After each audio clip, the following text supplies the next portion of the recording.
Good day, sir. James Paul Serafin, second reporter of Group 9. Figure 9.2, Night Supply Chain.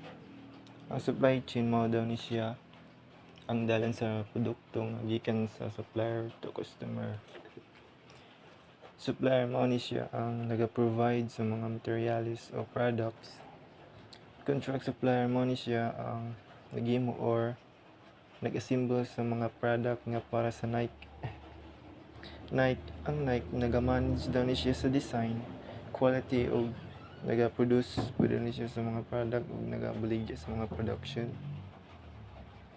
Distributor mo ni siya ang naga-provide, naga-distribute sa products or naga-deliver o product sa mga tindahan. Retailer mo ni siya ang tindahan nga nagbaligya customer, mga mamalite o mga product. Upstream movement of materials going to Nike from suppliers. Downstream movement of products from Nike going to customer. Supply chain management. Inefficiencies if the supply chain is poorly managed. Ang salana is may mga madili ang products ug masayang ang mga materials.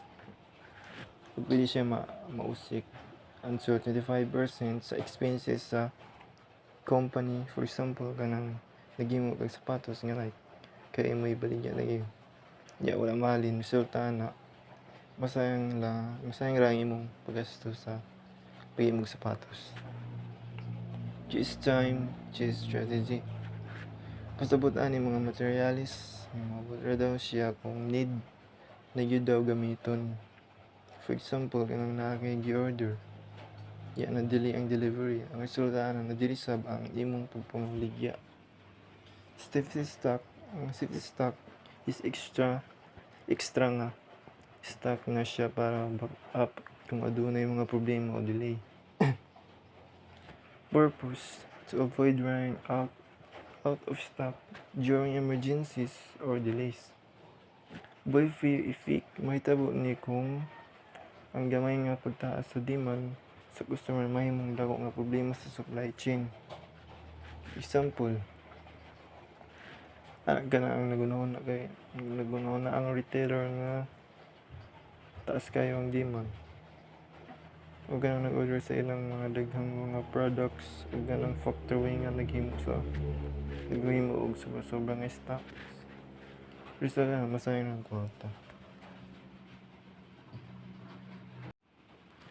Figure 9.3, the Bolip effect. Wag niyo ang information nga gikan sa customer, mas mudamo po daw ang sayop sa demand. Ang flow na is customer, retailer, distributor, manufacturer, supplier. Then resulta is sobrang stocks, delay nga mga nasayang sa mga products. Example is more increase sa sales nga mahimong dako kayo nga order supplier.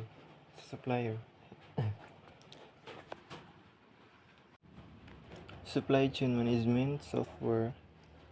Supply chain planning system magplano sa demand, mag-andam sa mga production, mag-manage sa mga inventory, magpili og mga transportation. For example, kanang mag-andam ka og products para sa Christmas season. Supply chain execution system used for tracking sa product to warehouse management, delivery management. For example, tracking system sa Shopee o Lazada. Globally, supply chain and internet, mga problema, layo nga lugar, layo nga oras, layo nga lows sa kada country, tracking sa deliveries, fastest communication. Demand-driven supply chains. Post-based model, build to stock, meaning produce before there is an order. Example, more school supplies nga giandam before sa opening classes. Ang disadvantage na kung sa ang prediction may mong dili mahalin, it may not be possible. Pull-based model demand driven. Example, customize shirt nga himuon lang kung mag-order ang customer. Ang advantage para dili masayang ang mga product. Push-based model. Ang mga product game ni siya bisan wala ga order ang mga customer. O gigamit niya sa company sa prediction of forecast para may balaan daw nilang pila ilang himuon nga products.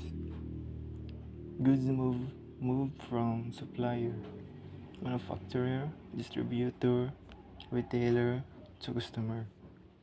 Ang mga customer mapalit daw ni sila og unsay available nga naa sa stores.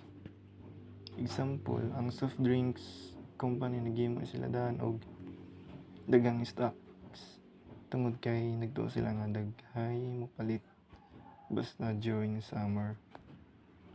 Pull-based model. Ang products gihimo lang ni siya ug naay order ang mga customer. Production depends on actual customer demand. Goods move only when needed. Example, ang laptop gihimo lang ni siya og kanang naay customer nga mag-order sa online. Ang advantage ana para dili masayang tanan ang stocks. Ang disadvantage yung dugay moabot ang products kay gihimo pa. Si push model is based sa prediction. Si pull model ang nag-base siya sa order sa customer. Figure 9.5, the emerging internet-driven supply chain. Kini nga figure nagpakita niya siya ang internet makatabang sa pagnegosyo para mas paspas ang communication ug sa pag-delivery. Before, communication was slow. Now supply manufacturers, distributors, retailers, logistics provides, and customer and all connected online. How it works. Ang information dili siya ma-share gamit ang internet. Orders, deliveries, and inventory updates happen quickly. Business can track products in real time. Ang logistic provide siya sa ang motabang sa pag-delivery. Important parts. Suppliers provide raw materials. Manufacturers make the products. Distributors, retailers, and delivery products. Customers buy the products. Logistic provides hand receiving and transportation. Online networks, marketplace, connect business digitally.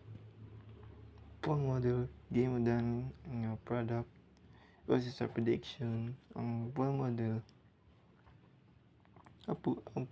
is mo lang siya ang products ug na mag-order.